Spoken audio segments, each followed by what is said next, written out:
الحمد لله رب العالمين الصلاة والسلام على رسوله الأمين وعلى آله وأصحابه أجمعين أما بعد فقد قال الله عز وجل فأعوذ بالله السميع العليم من الشيطان الرجيم بسم الله الرحمن الرحيم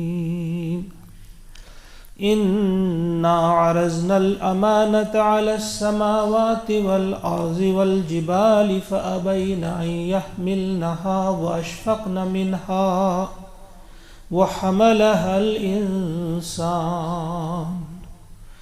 إنه كان ظلوما جهولا ليعذب الله المنافقين والمنافقات والمشركين والمشركات ويتوب الله على المؤمنين والمؤمنات وكان الله غفورا رحيما آمنت بالله صدق الله العظيم وصدق رسوله النبي الكريم ونحن على ذلك من الشاهدين والشاكرين والحمد لله رب العالمين.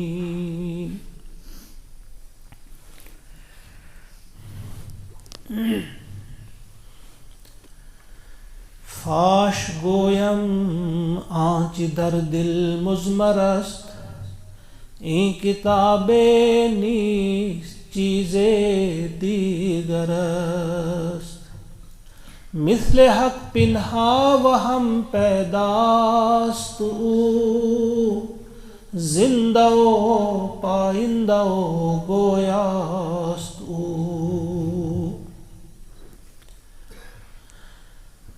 معزز و محترم حاضرین، السلام علیکم ورحمۃ اللہ وبرکاتہ. بڑی خوشی ہوتی ہے جب انسان طالب علموں سے ملاقات کرتا ہے. اللہ تعالیٰ سے دعا ہے کہ وہ آپ کو کامیابی عطا فرمائے. جس مقصد کے لیے آپ گھروں سے نکلے ہیں، آپ واقعی انسانوں کی خدمت کرنے والے، قوم کی خدمت کرنے والے بہترین انسان بنے. آپ کی وجہ سے ساری انسانیت کو بلا لحاظ مذہب و ملت فائدہ پہنچے. اپنے وطن کے آپ صحیح خادم بنے. تو اس موقع پہ جو آج آپ نے اس کا انعقاد کیا ہے، افطار کے موقع پہ آپ اکٹھے ہوئے ہیں، جنہوں نے بھی اس کا یہ پروگرام بنایا ہے، انتظام کیا ہے، دامے درمے قدمے سخنے کسی بھی اعتبار سے اس میں تعاون کیا ہے. اللہ سے دعا ہے کہ اللہ تعالیٰ انہیں اس کا اجر عطا فرمائے. تو میں نے یہ مناسب جانا کہ ان دو آیات کی روشنی میں چند باتیں آپ کے سامنے رکھوں گا. سورۃ الاحزاب جو اس کی آخری دو آیات ہیں، دراصل ہوتا یہ ہے کہ انسان جب اپنی حقیقت کو بھول جاتا ہے، دنیا کی حقیقت کو بھول جاتا ہے، تو پھر وہ کسی بھی غلطی میں مبتلا ہو سکتا ہے. پھر وہ کوئی بھی ایسا کام کر سکتا ہے جس سے وہ اپنے آپ کو نقصان پہنچاتا ہے. ابھی ہم ساری چیزیں ایک طرف رکھتے ہیں، لیکن ایک انسان کو سب سے زیادہ جو پیار ہونا چاہیے، محبت جو ہونی چاہیے، وہ اپنے آپ سے ہونی چاہیے. یہ ٹھیک ہے کہ ایمان کا یہ تقاضا ابھی آپ سن رہے تھے، بڑی خوبصورت نعت ہمارے ایک عزیز نے یہاں پڑھی، بہت اچھے طریقے سے پڑھا بھی انہوں نے، کہ جب تک نہ اپنی جان سے بھی ہمیں پیارے ہو جائیں گے محمد الرسول اللہ صلی اللہ علیہ وسلم، تب تک ہمارا ایمان مکمل ہے ہی نہیں۔ لیکن میں ایک عام سادہ سی زبان میں کہوں گا، تمام انسانوں کے لیے، وہ مسلم ہو، ہندو بھائی ہو، کوئی بھی ہو، غیر مسلم ہو، کم از کم اپنی جان سے تو اسے پیار ہونا چاہیے۔ تو کون اپنی جان سے پیار صحیح انداز سے کر سکتا ہے؟ جسے حقیقت معلوم ہو، اپنی بھی اور اس دنیا کی حقیقت، ورنہ وہ انجانے میں اپنے حساب سے اپنا فائدہ سوچے گا لیکن وہ اس کا نقصان ہوگا۔ لہذا سب سے پہلے ہمیں اپنی حقیقت جاننے کی کوشش کرنی ہے۔ اس سلسلے میں ہمیں کہیں نہیں جانا ہے۔ جس طرح سے کچھ لوگ کہتے ہیں بھائی ابھی ہم اپنی ہی تلاش میں ہیں، جب ہمیں پتہ چلے گا ہم کون ہیں پھر اس کے بعد ہم کچھ اور سوچیں گے۔ نہیں، اگر آج آپ اور میں نئے سرے سے تحقیق کا آغاز کریں گے کہ ہم کون ہیں تو پھر ہم بھٹک جائیں گے۔ جس طرح سے ایک اچھے شاعر نے، یہاں کے ہی بھدرواہ کے ایک شاعر نے بڑی خوبصورت بات کہی تھی، جو فلسفیوں سے حل نہ ہوا، جو نکتہ وروں سے کھل نہ سکا، وہ راز ایک کملی والے نے بتلا دیا چند اشاروں میں۔ صدیوں سے انسان اس تلاش میں تھا کہ وہ اپنے آپ کو پہچانے، لیکن اسے اپنی پہچان نہیں ہو رہی تھی۔ ایک اشارے میں اس کملی والے نے، محمد الرسول اللہ صلی اللہ علیہ وسلم نے بتا دیا کہ ہم کون ہیں، کیوں آئے ہیں، ہماری کیا حقیقت ہے، دنیا کی کیا حقیقت ہے۔ تو آپ نے کیا بتا دیا؟ اب آپ کے ماننے والے جو ہیں انہیں بھی پتہ نہیں، وہ بھی بھول جاتے ہیں۔ میں اور آپ، ہم سب جو مانتے ہیں آ حضور کو علیہ الصلوۃ والسلام، کیونکہ آپ ہمارے راہبر ہیں، ہمارے رہنما ہیں، جو مانتے ہیں آپ کی لائی ہوئی کتاب کو کہ یہ واقعی اللہ کی کتاب ہے، لیکن اس کے باوجود ہم بھول جاتے ہیں، غفلت میں رہتے ہیں۔ اس دنیا کے چکا چوند میں، اس دنیا کی رونقوں میں اس قدر ہم گم ہو جاتے ہیں کہ ہمیں اپنی فکر بھی نہیں ہوتی، ہم اپنے آپ کا خود نقصان کرنے والے ہوتے ہیں۔ تو آج ہم کوشش کریں گے اس وقت کہ ہم تھوڑا سا دھیان دیں جو پیغام لے کر آئے محمد عربی صلی اللہ علیہ وسلم، انہوں نے ہمارے پاس ہمارے سپرد کیا۔ کتنی تکلیفیں برداشت کرنی پڑی ہیں لوگوں کو یہ پیغام ہم تک پہنچانے میں، کس کس طرح سے اس کو حفاظت میں رکھا گیا ہے، پھر ہم تک پہنچائے، لیکن ہم ہیں کہ ہم کہتے ہیں ہمیں فرصت ہی نہیں یہ کتاب کھولنے۔ تو آئیے ذرا شعور کی بیداری کے ساتھ میں آپ سے ریکویسٹ کروں گا کہ آئیے ہم ذرا بڑے سنجیدگی کے ساتھ، چند ہی لمحات ہم نے یہاں بیٹھنے ہیں، لیکن ذرا غور کریں ان دو آیات پہ۔ ان کے ذریعے ہمیں کچھ اپنا پتہ چلے گا کہ ہم کون ہیں اور کیوں یہاں آئے ہیں۔ تو آئیے ان آیات کی طرف۔ آیت نمبر 72 ہے یہ۔ اللہ کا ارشاد ہوتا ہے انا عرضنا الامانۃ، بے شک ہم نے پیش کی الامانہ، یہ امانت ہم نے پیش کی علی السماوات، آسمانوں کے سامنے، آسمانوں کے سامنے پیش کی، والارض زمین کو پیش کی، والجبال پہاڑوں کے سامنے پیش کی، فابینا تو انہوں نے انکار کر دیا، ان یحملنہا کہ وہ اسے اٹھائیں، انہوں نے اس امانت کے بوجھ کو اٹھانے سے انکار کیا، وہ اشفقن منہا وہ اس سے ڈر گئے، وہ حملہا الانسان اور انسان نے اسے اٹھا لیا، انہو کان ظلوما جہولا یقیناً وہ ظالم اور بڑا نادان ہے۔ اب دیکھیں کیا ہے اس میں، ایک ہماری تاریخ بتائی گئی ہے۔ تاریخ کیا بتائی گئی ہے؟ یہ نقشہ ہمارے سامنے رکھا ہے اللہ تعالیٰ نے، ذرا آپ بھی اس نقشے کو اپنے سامنے رکھیں۔ ایک وقت تھا، یہ عہد الست جو ہوا ہے نا، جب اللہ تعالیٰ نے ہم سے پوچھا تھا الست بربکم، یہ اس سے پہلے کی بات ہے۔ ایک موقع پہ اللہ تعالیٰ نے ساری کائنات کو سامنے رکھا۔ یہاں پر کس چیز کی، کس کا تذکرہ ہے؟ آسمانوں کا، زمین کا، پہاڑوں کا، تین نام لیے یہاں پر۔ آپ سمجھو آسمانوں کو رکھا اور جو کچھ آسمان میں ہے، زمین کو رکھا، جو کچھ زمین میں ہے سب کچھ ہمارے سامنے رکھا، اور اس کے بعد اللہ تعالیٰ نے فرمایا کہ سنو، ٹھیک طرح سے اب ذہن میں رکھ یہ بات، کہا سنو، میں تم میں سے چاہتا ہوں کہ کسی کو میں اتنا آزادی دوں اختیار اور ارادے کی، اختیار اور ارادے کی میں تمہیں چاہتا ہوں آزادی دوں۔ اب سارے یہاں پہ آسمان ہے، زمین ہے، پہاڑ ہے، آدم بھی ہے، انسان بھی سمجھو، لیکن ابھی وہ عہد الست نہیں ہوا ہے، اس سے پہلے کا یہ موقع ہے۔ مگر سنو ٹھیک طرح سے، یہ سمجھے آپ آزادی کس چیز کی؟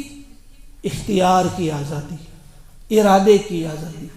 یعنی اللہ تعالیٰ فرما رہے ہیں کہ میں تمہیں آزادی دوں گا اگر تم چاہو گے میری مخالفت کرنا، میرے خلاف جنگ کرنا، میری نافرمانی کرنا، میرے دشمنوں کا ساتھ دینا، تمہیں آزادی ہوگی۔ مگر سنو، اگر تم نے ایسا کیا کہ میری اس آزادی کا ناجائز فائدہ اٹھا کر تم نے میری نافرمانی کی، میرے دشمنوں کا ساتھ دیا، میرے حق کو حق نہ مانا، میرے باطل کو باطل نہ مانا، تو پھر کیا ہوگا؟ تو میں تمہیں ایسی سزا دوں گا جیسی سزا کسی مخلوق کو میں نے کبھی نہیں دی۔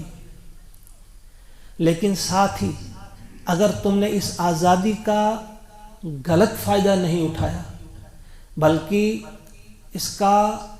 اس انداز سے آپ نے استعمال کیا کہ آپ نے ہمیشہ میری فرما برداری کی، آپ نافرمانی کر سکتے تھے، نہیں کی، آپ میرے دشمن کا ساتھ دے سکتے تھے، نہیں دیا، آپ اپنے نفس کی ہر بات مان سکتے تھے، نہیں، انہیں سب کچھ کر سکتے ہو، لیکن اس کے باوجود آپ نے کیا نہیں، آپ نے میری فرما برداری کی، میرے احکامات کو آپ نے مانا۔ تو جس نے ایسا کیا تو اس کو میں ایسا انعام دوں گا، ایسا انعام دوں گا جیسا آج تک میں نے کسی مخلوق کو نہیں دیا۔ یہ ہمارے سامنے، سب کے سامنے رکھ دی یہ بات۔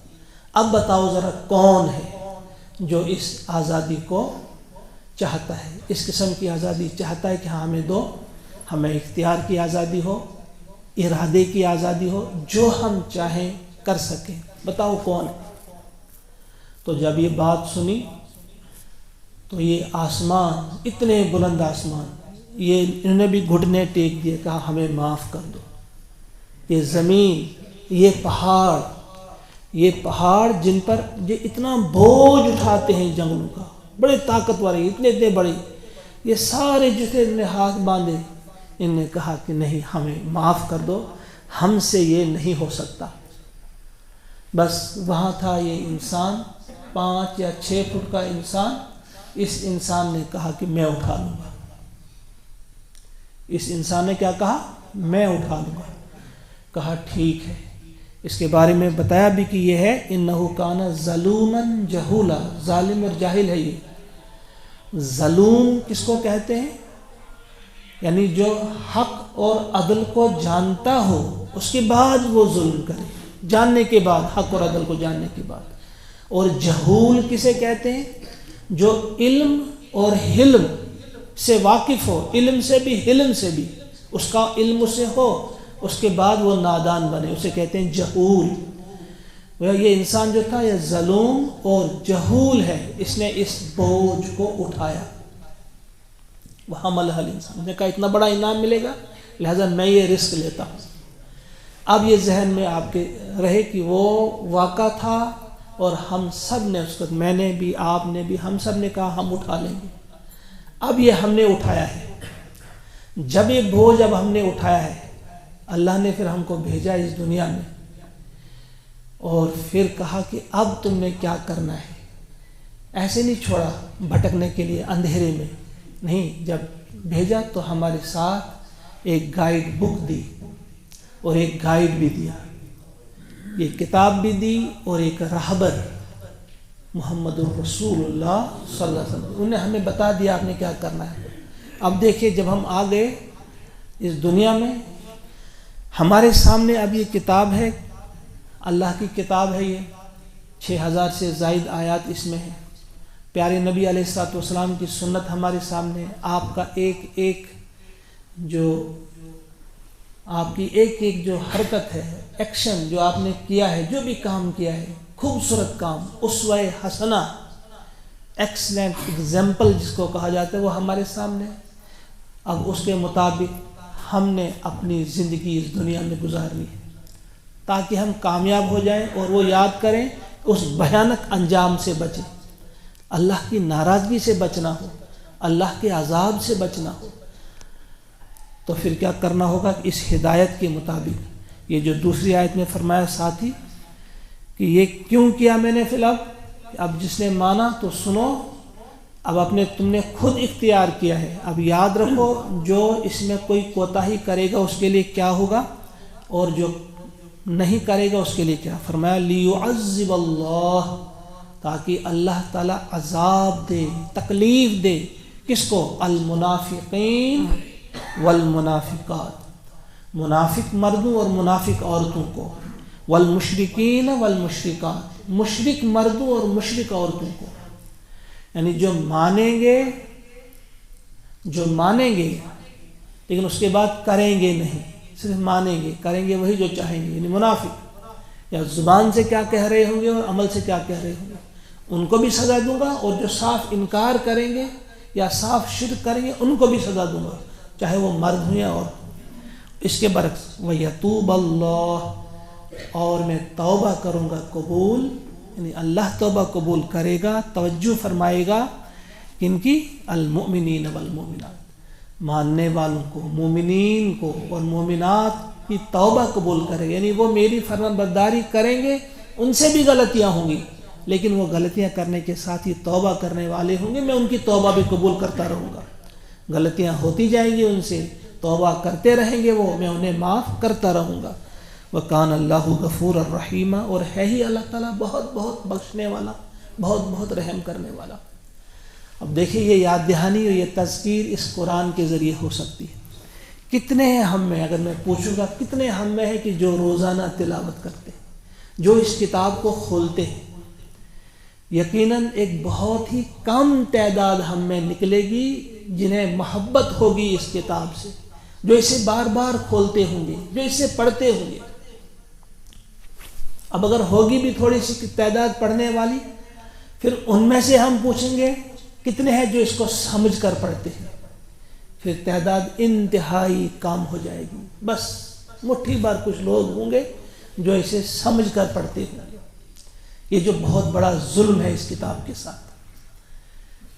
کہا جاتا ہے کہ دنیا میں سب سے زیادہ پڑھی جانے والی کتاب قرآن ہے، مگر سب سے زیادہ بے سمجھے سوچے پڑھی جانے والی کتاب بھی یہی قرآن ہے، بلکہ واحد کتاب ہے دنیا کی جس کو بغیر سوچے سمجھے بھی پڑھا جاتا ہے۔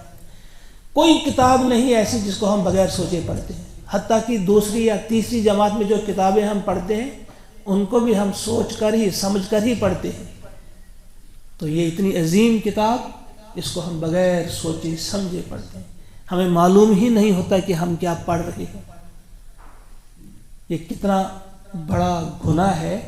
قرآن پاک کی ایک آیت ہے، آپ کو یاد ہوگی، کہ قیامت کے دن جن پر ہمیں بہت زیادہ بھروسہ ہے، جس پر ہمیں بہت زیادہ دار و مدار ہے، ہم کہتے ہیں ہماری شفاعت کریں گے محمد عربی صلی اللہ علیہ وسلم، کریں گے انشاءاللہ، انشاءاللہ العزیز۔ اللہ سے دعا ہے کہ ان کی شفاعت ہمیں اللہ تعالیٰ نصیب فرمائے، ان کی شفاعت نصیب فرمائے اللہ تعالیٰ۔ لیکن انہی کے بارے میں فرمایا کہ قیامت کے دن وہی رسول جن کے بارے میں ہمیں توقع ہے، امید ہے کہ وہ ہماری شفاعت کریں گے، سفارش کریں گے، ان کے بارے میں قرآن کہتا ہے وقال الرسول، اس روز کہیں گے رسول، وقال الرسول، اے میرے رب، یا رب ان قوم اتخذوا ھذا القرآن مہجورا، اے میرے رب یہ میری امت کے وہ لوگ ہیں، یہ میری قوم کے وہ لوگ ہیں جنہوں نے میرے بعد اس قرآن کو اپنے پیٹھ کے پیچھے رکھا تھا۔ کہاں ہم امیدوار تھے ان کی شفاعت کی، اور کہاں وہ ہمارے خلاف کیس دائر کریں گے۔ کہاں وہ ہماری شکایت کریں گے اللہ کی عدالت میں، پروردگارا یہ ہے وہ میرا امتی جس نے میرے بعد اس کو پیٹھ کے پیچھے چھوڑ دیا، اس کی اہمیت کو ہی نہیں جانا تھا، اس کو سمجھا ہی نہیں تھا۔ اس آیت کی تفسیر میں آپ نے پڑھا ہوگا، اگر نہیں پڑھا ہے پھر پڑھنا۔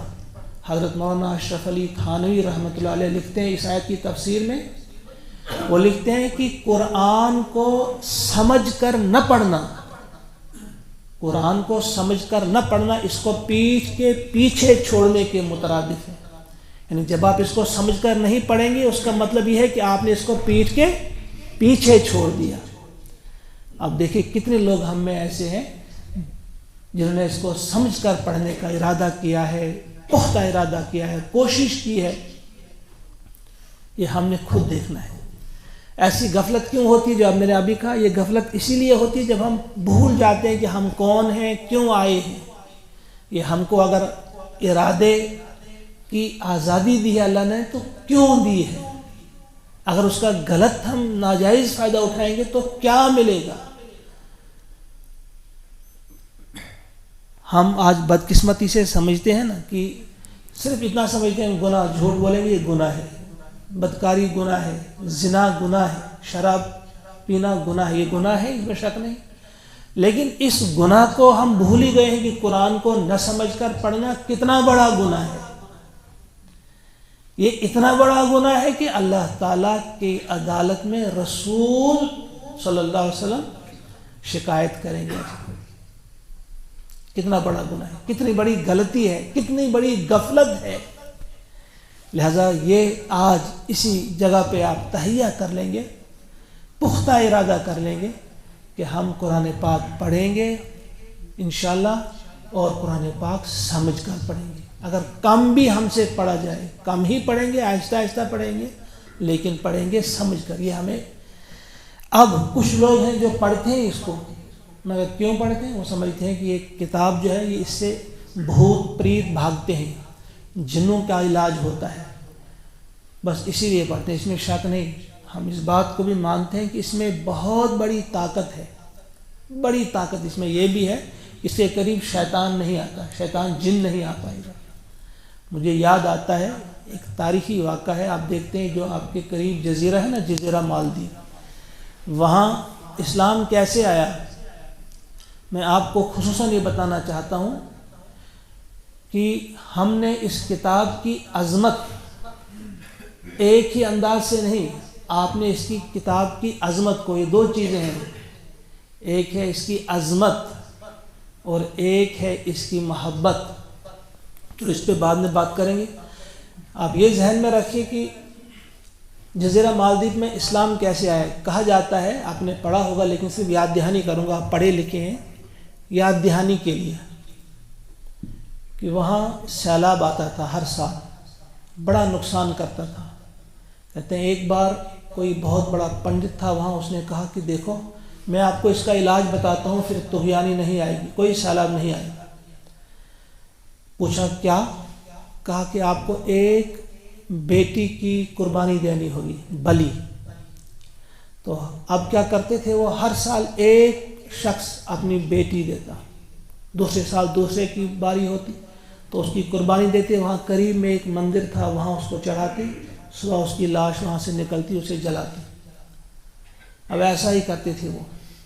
کہا ایک بار کیا ہوا کہ اب ایک گھر میں دیکھا، وہاں عرب تاجر آئے ہوئے تھے، اس گھر میں ٹھہرے ہوئے تھے، ان میں ایک مشہور تھا حضرت ابو البرکات رحمۃ اللہ علیہ۔ انہوں نے دیکھا کہ ایک لڑکی ہے، بڑی حسین جمیل لڑکی ہے، اس کو نئے کپڑے پہنائے جا رہے ہیں، زیورات لگائے جا رہے ہیں، لیکن سارے لوگ اس گھر کے رو رہے ہیں زار و قطار۔ یہ حیران رہ گئے، انہوں نے پوچھا کہ بات کیا ہے، اگر اس کی شادی ہے تو یہ رونا کیسا ہے، اگر شادی نہیں تو آپ اس کو ایسی لباس خوبصورت کیوں زیب تن کر رہے ہیں، یہ گہنے کیوں پہنا رہے ہیں؟ انہوں نے کہا کہ نہیں شادی نہیں ہے۔ کہا کیا ہے؟ تو انہوں نے یہ ساری بات بتا دی کہ یہاں طغیانی آتی تھی، سیلاب آتا تھا، تو ہم ایک لڑکی کی بلی دیتے ہیں ہر سال، اور اس سال اب میری اس بچی کی باری ہے۔ جب ابو البرکات نے سنا تو وہ دنگ رہ گئے. انہوں نے کہا ہاں کیا آپ کو محبت نہیں اس بیٹی سے؟ کہا ہے تو لیکن چارہ نہیں. کہا اچھا ایک کام کرتے ہیں کہ اس کی جگہ میں جاتا ہوں. لیکن اس گھر کے مالک نے کہا کہ بھائی ایسا نہیں ہو سکتا ہے, ہم اپنے مہمان کی بڑی عزت کرتے ہیں, ہم مہمان سے بہت پیار کرتے ہیں, آپ کو ہم مرنے نہیں بھیجنے کے. کہا نہیں, آپ مجھے اجازت دیجئے, میں اپنی مرضی سے جا رہا ہوں. اس نے مانا نہیں, وہ گیا. اب کیا ہوتا ہے کہ وہ رہتا ہے اس مندر میں, تو رات کے وقت ایک خوفناک بلا آتی ہے. لیکن وہ بلا جب آتی ہے کچھ قدم آگے جا کر اسے دھکا لگتا ہے, وہ پیچھے چلی جاتی ہے. وہ دوسرا حملہ پھر کرتی ہے, دوسری بار آتی ہے, پھر اسے ایک دھکا سا لگتا ہے, وہ پیچھے چلی جاتی ہے. 3 بار اس نے کوشش کی, پھر وہ چلی گئی. اس نے کیا کیا؟ اس نے کچھ بھی نہیں کیا. اس کے ساتھ قرآن پاک تھا, قرآن پاک کی تلاوت کر رہا تھا. بس یہ قرآن پاک کا سب کچھ تھا. کہا صبح سارے لوگ آ رہے ہیں, لکڑی اپنے کاندھوں پہ لیے ہوئے کہ اب ان کو جلانا ہے. ان کی لاش وہاں پڑی ہوگی. لیکن جب وہاں پہنچے تو یہ اس مندر کی سیڑھی پر تھے, یہ مسکرا رہے ہیں. وہ اور زیادہ گھبرائے کہ یہ اب ان کی آتما ہے, یہ وہ نہیں ہے. یہ مسکرا رہا تھا کہ بھائی آ جاؤ آگے, کیا بات ہے؟ انہوں نے کہا دیکھو میں کوئی آتما شاتما نہیں ہوں. تو کچھ لوگ آئے, انہوں نے اس کو بازو دبایا, کسی نے پاؤں دبائے کہ یہ سچ مچ تو زندہ ہے. سارے لوگ تھے وہاں جمع. کہا بتاؤ یہ کون سی شکتی ہے, یہ کیا شکتی ہے آپ کے اندر کہ آپ کی موت یہاں نہیں ہوئی؟ آج تک کوئی یہاں سے زندہ نہیں آیا ہے. انہوں نے کہا نہیں میرے اندر کوئی شکتی نہیں. انہوں نے وہ کتاب نکالی, قرآن پاک. کہا یہ قرآن جو ہے, یہ کتاب جو ہے, اس کے اندر شکتی ہے. انہوں نے کہا یہ کیا کتاب ہے, یہ ہمیں بھی سکھاؤ. اس نے کہا ہاں آپ کو سکھائیں گے, یہ اللہ کی کتاب ہے. انہوں نے تعارف کرایا قرآن کا, انہوں نے تعارف کرایا اسلام کا. تو سارے لوگ جو تھے وہیں پہ اسلام قبول کرتے ہیں, کلمہ پڑھتے ہیں, لا الہ الا اللہ محمد الرسول اللہ. یہی وجہ ہے کہ وہاں آپ دیکھتے ہیں 99% مسلم. اس وقت بھی وہاں کی جو آبادی ہے 99% وہاں مسلمان ہیں. تو یہ اس کتاب کا ایک معجزہ ہے, اس میں شک نہیں کہ یہ بلاؤں کے دفاع کے لیے بھی بہترین کتاب ہے. لیکن ہم نے اس کو اسی لیے رکھا ہے کہ بس جادو کسی کو ہو تو اس کا علاج کریں گے, کوئی بھلا کوئی خوفناک بلا کسی کے پیچھے لگی تو اس کا علاج کریں گے. یا پھر کیا کرتے ہیں کہ کوئی مر رہا ہو تو مرتے وقت اس کے سرہانے بیٹھ کر ہم یاسین شریف پڑھتے ہیں. گویا ہم نے اسے ایک ایسی کتاب سمجھا جس سے جان نکالی جاتی ہے, حالانکہ یہ جان دینے والی کتاب ہے, یہ زندگی عطا کرنے والی کتاب ہے. یہ مردوں کو جلاتی ہے. ہم نے اس کو سمجھا نہیں یہ زندوں کو مارتی ہے. حالانکہ یہ ٹھیک ہے, حدیث پاک ہے کہ اس کی آسانی اسے ہوتی ہے, اپنے مردوں پر یا یاسین پڑھا کرو, اس سے یہ فائدہ ہوتا ہے, اس میں کوئی شک نہیں, میں اس کا انکار نہیں کر رہا ہوں. لیکن ہم نے صرف اتنا ہی اس سے فائدہ اٹھایا, جن کو بھگایا اور مردوں پر اس کو پڑھا. یا پھر اس کے بعد جب کسی کی وفات ہو جاتی ہے تو ایصال ثواب کے لیے قرآن پڑھا جاتا ہے. آج اگر کسی گھر کے باہر سے آپ گزریں گے نا, اگر کہیں قرآن پاک پڑھنے کی آپ کو آواز آئے گی, آپ کو یقین ہوگا شاید اس میں کوئی کسی کی موت ہوئی ہے. کیونکہ ایسے تو گھروں سے آپ ٹی وی کی آوازیں آتی ہیں, فلم لگی ہوگی, کوئی ڈرامہ لگا ہوگا, کوئی گانا لگا ہوگا, تو گانے کی آواز گھروں سے باہر جاتی ہے. اور کہیں قرآن پاک کی تلاوت کی آواز باہر گئی تو یقین ہو جاتا ہے کہ اس میں وفات ہوئی ہے, ورنہ کون پڑھتا. تو یہ ہم نے اس وقت جان لینا ہے تھوڑا سا. میں زیادہ آپ کا وقت نہیں لوں گا, لیکن تھوڑا سا کہوں گا کہ یہ قرآن کی عظمت کیا ہے. اس قرآن کو ہمارے ساتھ بھیجا گیا ہے, یہ ہماری زندگی سنوارنے والی کتاب ہے, اور یہ کوئی معمولی چیز نہیں. اس کی عظمت سمجھنے کے لیے اس آیت کو بھی دھیان میں رکھو آپ. لو انزلنا ھذا القرآن علی جبل, اگر ہم اس قرآن کو کسی پہاڑ پر اتارتے, لرأیتہ خاشعا متصدعا من خشیۃ اللہ, تو تم دیکھتے کہ وہ دہل جاتا, وہ اللہ کے خوف سے دبا جاتا. لرز جاتا، وہ کانپ جاتا وہ پہاڑ اللہ کے خوف سے اگر اس کتاب کو ہم نازل کرتے کس پر؟ اتارتے پہاڑ پر۔ تو یہ اس کی عظمت ہے اور یہ اس کی محبت ہے کہ اس کتاب سے آپ محبت کریں گے، اس کتاب کو آپ پڑھیں گے، یہ آپ کو عزت عطا کرے گی اور بہت بلندی عطا کرے گی۔ پیارے نبی صلی اللہ علیہ وسلم نے فرمایا ہے کہ بے شک یہ کتاب جو ہے یہ بلندی عطا کرتی ہے، اس نے بلندی عطا کی ہے، کرتی ہے بہت ساری قوموں کو، وَيَضَعُ بِهِ آخرین، بہت ساری قوموں کو یہ پستی میں بھی گرا دیتی ہے جو اس کا حق ادا نہیں کرتے۔ لہذا آج میں اور آپ ہم سب ایک ارادہ کریں گے کہ ماہ مبارک ہے، یہ انتہائی بابرکت مہینہ ہے۔ آج یقیناً ہمارے دلوں میں کسی نہ کسی حد تک نرمی آ چکی ہوتی ہے، گداز پیدا ہوتا ہے، اور قرآن کے ساتھ کسی نہ کسی حد تک ہماری آج وہ دوستی ہوتی ہی ہے۔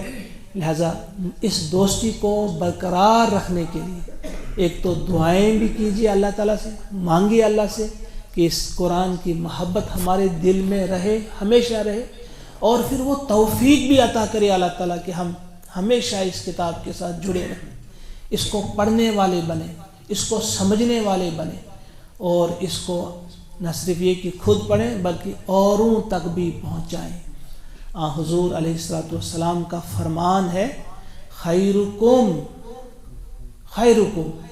the best among you، تم میں سب سے بہتر کون ہے؟ اب دیکھیے اللہ تعالیٰ کے رسول کا یہ فرمان جو ہم سے زیادہ بہتر جانتے کہ ہم زیادہ جانتے ہیں، رسول سے زیادہ جانتے زیادہ ہم نہیں، رسول ہی بہتر جانتے ہیں۔ وہ فرماتے ہیں اگر تم ایک چاہتے ہو سب سے اچھا بننا تو کیا کرو؟ خیرکم من تعلم القرآن وعلمہ، جو اس کو سیکھے اور سکھائے، اس کو پڑھے اور پڑھائے، اس کو سمجھے اور سمجھائے، اس کے اندر غوطہ زن ہو۔ علامہ اقبال روتے تھے، اب جانتے ہیں اب علامہ اقبال کیا شخصیت ہے، کہاں پڑھا انہوں نے، پڑھائی میں کتنا کمال حاصل کیا، اسی یورپ میں رہ کر ان کو سمجھ آ گئی کہ حقیقت کیا ہے۔ جو چاہتا ہے نا کہیں رہ کر بھی وہ اپنے مالک کو پہچانتا ہے۔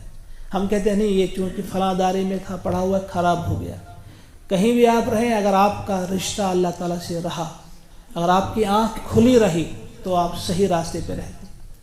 انہوں نے بڑی زبردست بات کہی، انہوں نے کہا فاش گویم آنچ در دل مزمرس، کہتا آج میں فاش کر دوں گا وہ راز جو میرے سینے میں چھپا ہوا ہے۔ فاش گویم آنچ در دل مزمرس، این کتاب نیست چیزیں دیگرست، یہ قرآن کی کتاب نہیں، یہ کچھ اور ہی چیز ہے۔ نے اپنا پورا تجربہ زندگی کا بتایا کہ میں وہ راز آپ کے سامنے کھول دیتا ہوں جو پتہ نہیں کب سے میرے سینے میں چھپا ہوا ہے، اس کو آج میں فاش کر دیتا ہوں۔ اور راز یہ ہے کہ یہ قرآن کی کتاب نہیں، یہ کچھ اور ہی چیز ہے۔ مثل حق پنہاں و ہم پیداست او، زندہ او پائندہ او گویاست او، یہ مثل حق کی طرح، اللہ ہی کی طرح یہ پنہاں بھی ہے اور ظاہر بھی ہے، پوشیدہ بھی ہے اور کھلا بھی ہے یہ، اور یہ گویا ہے، بات کرنے والی کتاب ہے، زندہ ہے، پائندہ ہے اور گوئندہ ہے، یہ بات کرنے والی کتاب ہے۔ اسی کتاب کو آج ہم نے چھوڑ دیا ہے، اور جب اس کو چھوڑا تو ڈاکٹر اقبال ہی کہتے ہیں، انہوں نے اس بات کو کہا خار از مہجوری قرآن شدی شکوہ سنجے گردش دوران شدی، خار از مہجوری قرآن شدی، کہتے ہیں میں بتاؤں تمہیں تمہاری خواری کی وجہ، یہ جو تم خوار ہوئے ذلیل ہوئے اس کی وجہ ایک ہی وجہ ہے کہ تم نے اس قرآن کو چھوڑا۔